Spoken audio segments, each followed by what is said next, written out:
എല്ലാ സഹോദരങ്ങൾക്കും നമ്മുടെ യൂട്യൂബ് ചാനലിലേക്ക് സ്വാഗതം. അപ്പോൾ പനിച്ച് പൊരിഞ്ഞ് ഇരുന്ന് വീഡിയോ ചെയ്യുകയാണ്. അപ്പോൾ അതിൻ്റേതായിട്ടുള്ള ചില ബുദ്ധിമുട്ടുകളും അപാകതകളൊക്കെ ഉണ്ടാവും വീഡിയോയിൽ. അപ്പോൾ നമുക്ക് നേരെ വീഡിയോയിലേക്ക് പോകാം. നമ്മുടെ ജെയിംസ് എന്ന് പറയുന്ന സഹോദരനെ നമ്മളെല്ലാവരും അറിയുന്നതാണല്ലോ. അദ്ദേഹത്തിൻ്റെ വീഡിയോകളൊക്കെ കണ്ടു കഴിഞ്ഞാൽ അദ്ദേഹം കൂടുതലായിട്ട് നമ്മൾ കാണുന്നതെന്ന് വെച്ചാൽ ഭിക്ഷാടകരുടെ മുഖം മൂടി വലിച്ചെറിയാനായിട്ടുള്ള ഒരു സഹോദരനാണ് അദ്ദേഹം. ഭിക്ഷാടകരുടെ അന്തകനാണ് എന്ന് വേണേൽ പറയാം. അദ്ദേഹത്തിൻ്റെ ഈ ഒരു വീഡിയോ നമുക്കങ്ങ് കാണാം. ഒരു ദിവസം മാത്രം പഴക്കമുള്ളൊരു വീഡിയോ ആണ്. ഒരു കുഞ്ഞ് ആ റോഡിന്റെ സൈഡ് ഇത്രയും വാഹനങ്ങൾ ഇങ്ങനെ പാഞ്ഞു പോകുന്ന സമയത്ത് അതിനോട് ചേർന്ന് ഒരു കുഞ്ഞ് അവിടെ ഇരിക്കുകയാണ്. മാതാപിതാക്കളെന്ന് കരുതുന്ന രണ്ടുപേരാ കുഞ്ഞിന്റെ അടുത്ത്, പക്ഷെ അവരെ കുഞ്ഞിനെ ശ്രദ്ധിക്കുന്നു പോലുണ്ട്. ശേഷം അവർ റോഡ് ക്രോസ് ചെയ്ത് വളരെ അലക്ഷ്യമായിട്ട് ഈ പാലത്തിനിടയിലൂടെ നടന്നു പോവുകയാണ്. മുഴുവനായും മാസ്ക് ഇട്ട് കവർ ചെയ്ത ഒരു സ്ത്രീ എല്ലാ വാഹനങ്ങളിലും ഇങ്ങനെ പിടിച്ചു കെട്ടിക്കൊണ്ടിരിക്കുകയാണ്. എന്തായാലും കോവിഡ് ഇപ്പോൾ അങ്ങനെ പടർന്ന് പന്തരിക്കുന്ന സമയമൊന്നുമല്ലോ. പൊടിയോ മറ്റുള്ള കെമിക്കലോ അങ്ങനെ എന്തെങ്കിലും ഒക്കെ ഉള്ളിൽ ചെല്ലാതിരിക്കാൻ വേണ്ടിയിട്ട് വേണമെങ്കിൽ മാസ്ക് ഉപയോഗിക്കാം. പക്ഷേ ഇവരെന്താണ് മാസ്ക് ഉപയോഗിക്കുന്നത്?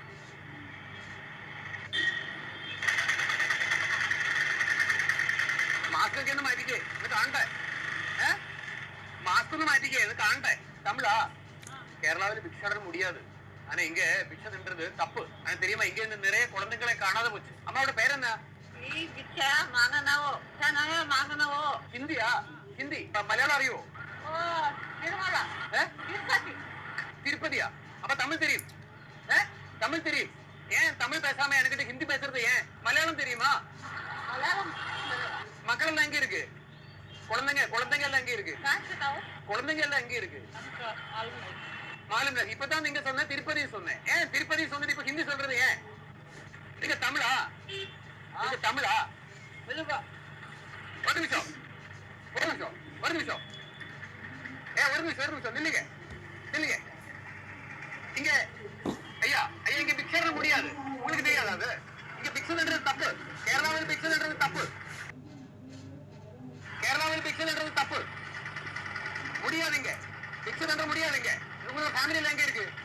உங்களோட வீடு எங்க? சொல்லுங்க. தப்பா எடுத்துறாத. நான் கேக்குறது நீங்க பதில் சொல்லுங்க. சொல்லுங்க. அது உங்களோட வைஃபா? போட்டு விட்டாடா. போட்டு விட்டாடா. நான் கேக்குறதுக்கு நீங்க பதில் சொல்லுங்க.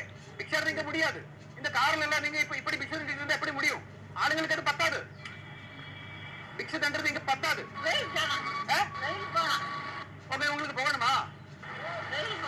ஏன் இங்க வயிட் லெவல்? நான் போலீஸ்ல கூப்பிடுவேன். நாட்டில் போடுவா. 3 மணிக்கு கிளம்பிடுவா. ட்ரெயின்ல ஏறி போயிடுமா 3 மணிக்கு. இங்க பிக்சர் எடுறது தப்பு. முடியாது, பத்தாது. அவ்வளவுதான்.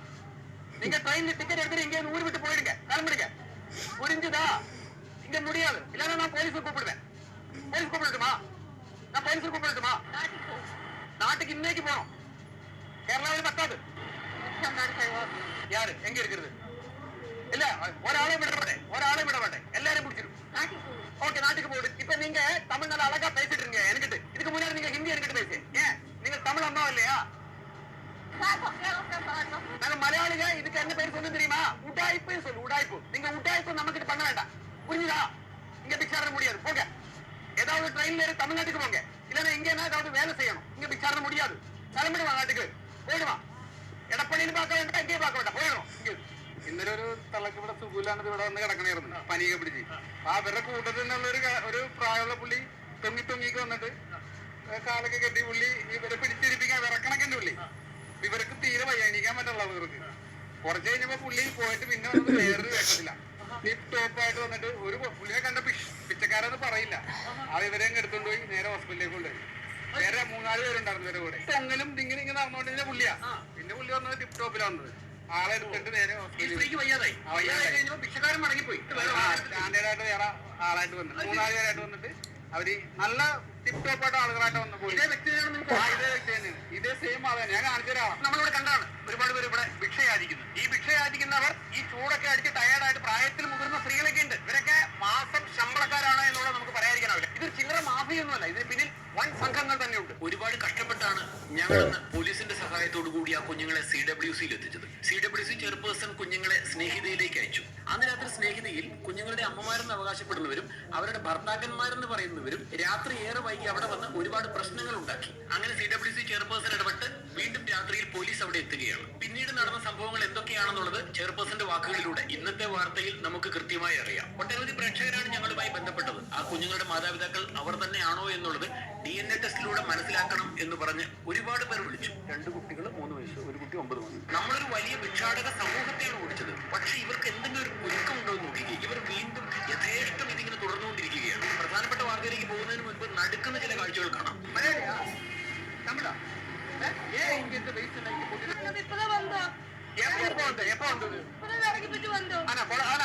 எல்லாரும் இங்க பாலத்துக்கு கீழே வந்து தங்குறது ஏன்? நாங்க போல நாங்க இப்பதான் வந்து வாங்கி சாய விட்டு போயிருந்தோம். சாய தெரியாதுனே யார் போட்டு யார குழந்தை இங்க இங்க இங்க சைக்கிள் ஓட்டி இருந்த குழந்தைங்க அதோட அப்பா கொண்டு போய் முடிக்கிட்டான். இல்ல നിങ്ങൾ ന്യായമായിട്ടുള്ള ആളാണ്. നിങ്ങളുടെ മുഖം മറച്ചു ഓടിക്കണം. ഈ പാലത്തേടി എന്താ ഈ കൊച്ചിനെ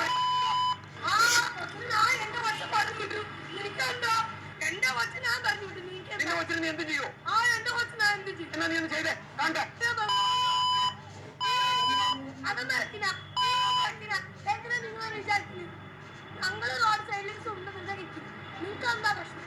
ഞങ്ങൾക്ക് പ്രശ്നമുണ്ട്. ഈ പാലത്തേടി പറ്റില്ല. ഇത് കൊള്ളാലോ. ഇത് நீங்க வெயிட் எல்லாம் இங்க போட்டுட்டு இருக்கிறது நீங்க எடுற வெயிட் நான் எடுக்கணுமா? அம்மா இல்ல இங்க படுக்க முடியாது. இங்க போகணும், கண்டிப்பா போகணும். நிஜமா சொல்றேன், இங்க படுக்க முடியாது. நாளைக்கு நீங்க இங்க ஹலோ உங்களுக்கு புரிஞ்சுதா? ഫുള്ളാ ക്ലീൻ பண்ணிட்டு പോകണം. ചെറുപ്പക്കാരുണ്ട്. ചെറുപ്പക്കാരായിട്ട് ആമ്പിള്ളേര് നേരെ ഇതൊക്കെ കഴിഞ്ഞിട്ട് നേരെ പാറിലേക്ക് നമ്മൾ കണ്ടോണ്ടിരിക്കണം. ഇവര് വെച്ചാൽ ഇവര് തന്നെയാണ് പാറിലേക്ക് ബാക്കി ഒരു അടിച്ച് പൂക്കുറ്റിയാണ് പൂക്കുറ്റിയായിട്ട് പിന്നെ ഇവര് മറ്റവരുടെ തെറിയിട്ടൊന്നും ഇവര് പെണ്ണുങ്ങളും അടിക്കും ആണുങ്ങളും അടിക്കും. മലയാളം അറിയോ?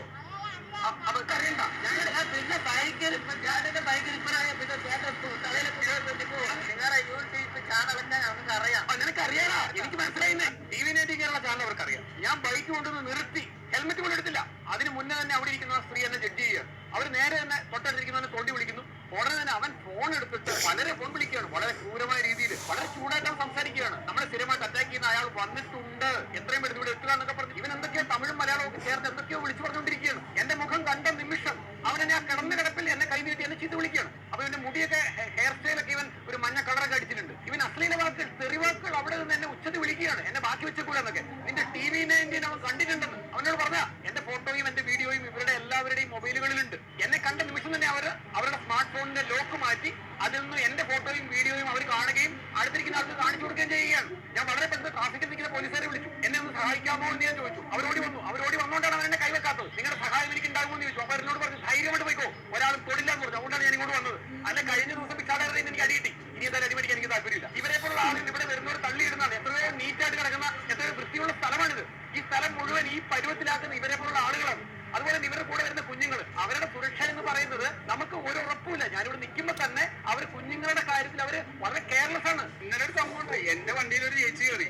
ഇവര് വിഷു എന്റെ കൂടെ പറഞ്ഞിട്ട് പേരൊക്കെ ആ ചേച്ചിയുടെ കയ്യിലുണ്ടായിരുന്നു. അത് കൊടുത്ത് അവർക്കത് വേണ്ട. അവര് പൈസ ചോദിക്കണേ, പൈസ തരാൻ. ഞാൻ പറയാം എന്തിന്റെ പൈസ? നിങ്ങൾ ഇങ്ങനെയല്ലേ കാണിച്ചത്, ഭക്ഷണത്തിനല്ലേ കാണിച്ചത്. ആ ഭക്ഷണം നിങ്ങൾക്ക് തന്നേന്ന് വെച്ചാൽ പറഞ്ഞേ അതിന്റെ പൈസ മതി. നിയമം കയ്യിലെടുക്കാനുള്ള അധികാരമൊന്നും നമുക്ക് ആർക്കുമില്ല. നമ്മൾ മാധ്യമങ്ങളിൽ ചൂണ്ടിക്കാണിക്കും. ആക്ഷൻ എടുക്കേണ്ടത് പോലീസും CWC ഒക്കെയാണ്. പോലീസിന് ഇവിടെ പല ലിമിറ്റേഷൻസ് ഉണ്ട്. കേട്ടോ, ഇന്നലെ ഇവിടെ കണ്ടതേ ഉള്ളായിരുന്നു. ആണോ? ഒരുപാട് സന്തോഷം. അതെ അതെ ഒരുപാട് സന്തോഷം. ഇപ്പൊ നിങ്ങൾ കണ്ട കാഴ്ച എന്ന് പറയുന്നത് അവൻ ആ കൊച്ചിന്റെ അത് വിഷ്വലി കൃത്യമായിട്ട് ഞങ്ങൾക്ക് പതിയില്ല. കാരണം അവന് ഒരുപാട് ദൂരത്താണ് ചെടികൾക്കിടപെടാം. ആ കൊച്ചിന്റെ കാരണത്തിലിട്ട് അവൻ കൈവീശി അടിക്കുന്നത് ഞാനിവിടെ നിന്ന് കാണുകയാണ്.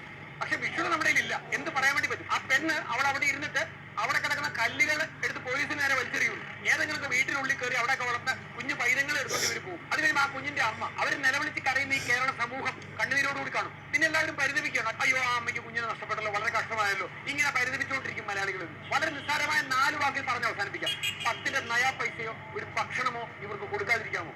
ഇവരെവിടെ വിട്ട് പോയിക്കോളും. നമ്മള് വൈകിട്ട് മേൽപ്പരത്തിലടിക്കും. ഇതുപോലെ ഈ ഭിക്ഷാടകരെല്ലാവരും കൂടി ഇവിടെ കള്ളന്മാരുണ്ട്. അതിൽ ഒരു ദിവസം പോലീസുകാർ വന്ന് അവനെ ഒരുത്തനെ പൊക്കിക്കൊണ്ട് പോണത് കണ്ടു. കള്ളന്മാരെന്ന ലോ കള്ളന്മാരായിരിക്കും അവര്. അവര് വന്ന് പല വീടുകളിലൊക്കെ കയറി കട്ടെടുത്ത് ആ സംഭവങ്ങൾ ഇങ്ങനെ ഉണ്ടായിട്ടുണ്ട്. 3 കുട്ടികളടങ്ങുന്ന ഭിക്ഷാടക സംഘത്തെ ഞങ്ങൾ CWCയിൽ ഏൽപ്പിച്ചു.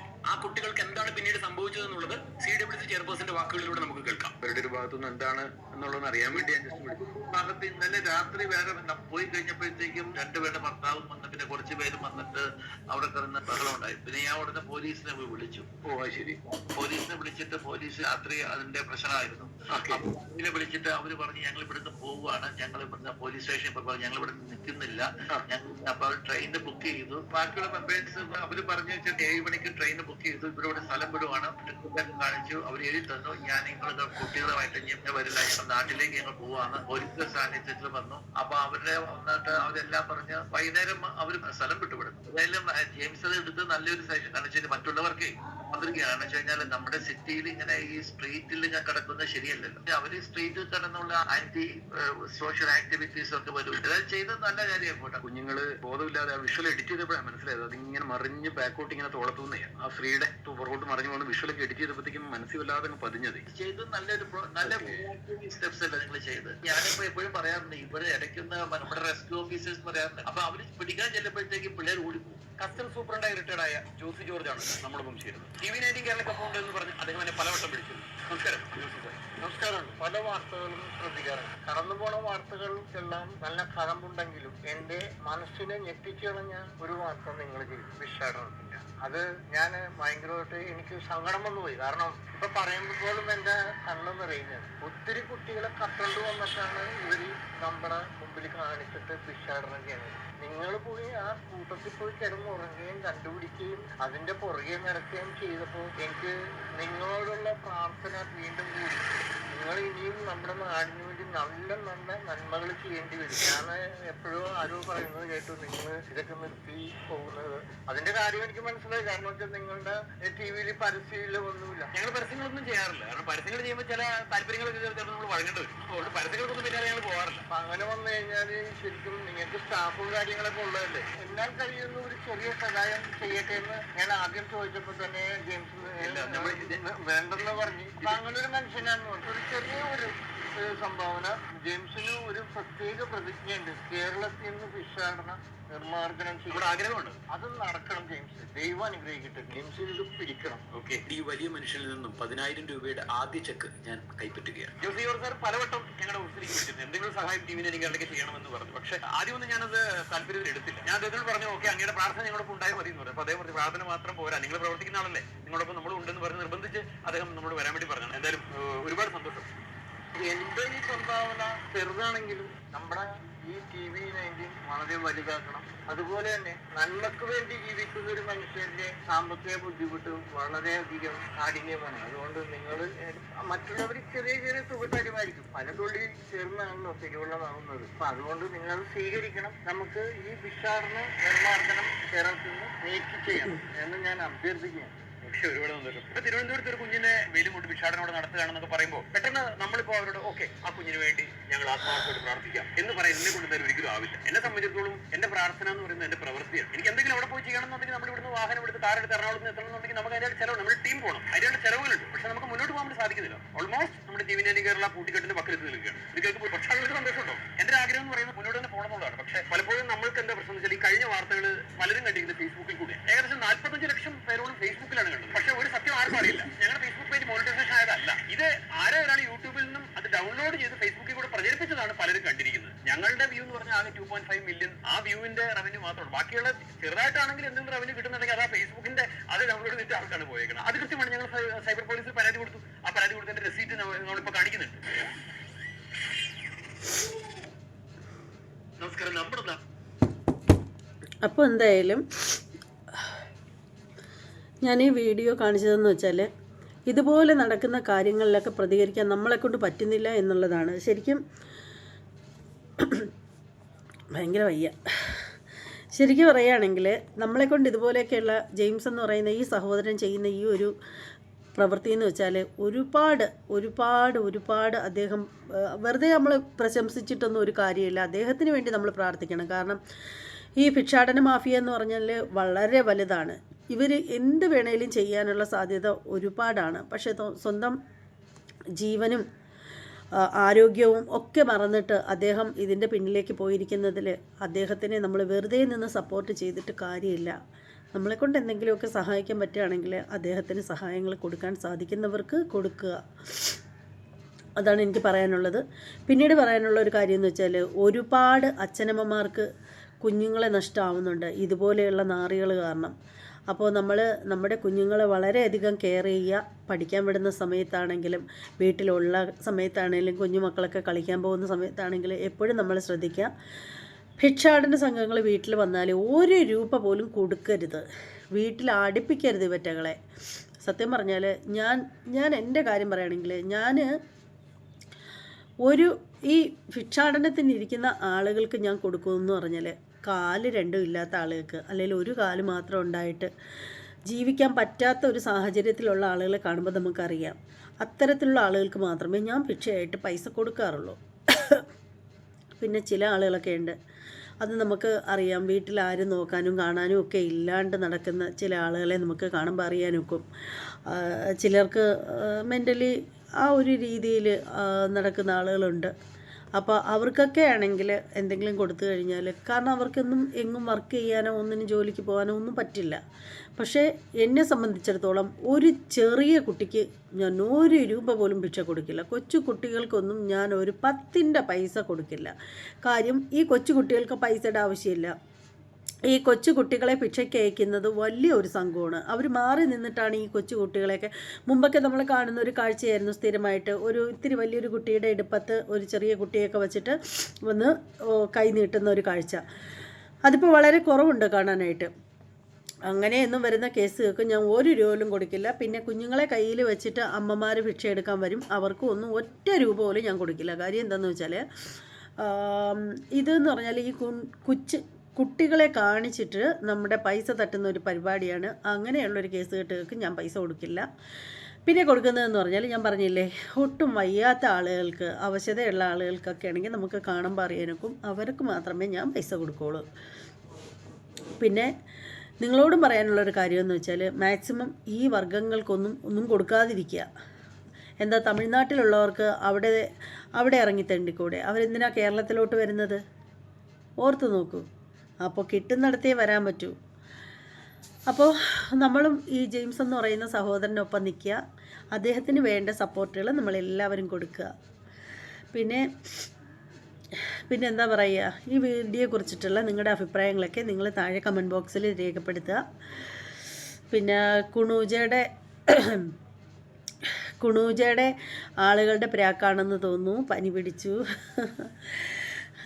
പിടിച്ചു. എന്തായാലും എന്ന് കരുതി പിന്നോട്ടില്ല. എൻ്റെ ചാനലിൽ വന്നിട്ട് കമൻ്റ് ഇടുകയാണെങ്കിൽ തിരിച്ചിട്ട് കമൻ്റ് എടുത്തിട്ട് ഞാൻ വീഡിയോ ആക്കിയിട്ട് നിങ്ങളുടെ മുന്നിലേക്ക് വരും. തൽക്കാലം അത് പിന്നീടാവട്ടെ എന്ന് കരുതി. അപ്പോൾ എല്ലാവർക്കും നന്ദി, നമസ്തേ. ഇതുവരെ നമ്മുടെ ചാനൽ സബ്സ്ക്രൈബ് ചെയ്യാത്ത സഹോദരങ്ങളൊക്കെ ഉണ്ടെങ്കിൽ സബ്സ്ക്രൈബ് ചെയ്യൂ. ബെല്ലൈക്കൺ കൂടി ഒന്ന് പ്രസ് ചെയ്യാൻ മറക്കരുത്. ഇനി മറ്റൊരു വീഡിയോയുമായിട്ട് കാണാം. അതുവരെ എല്ലാവർക്കും ബൈ.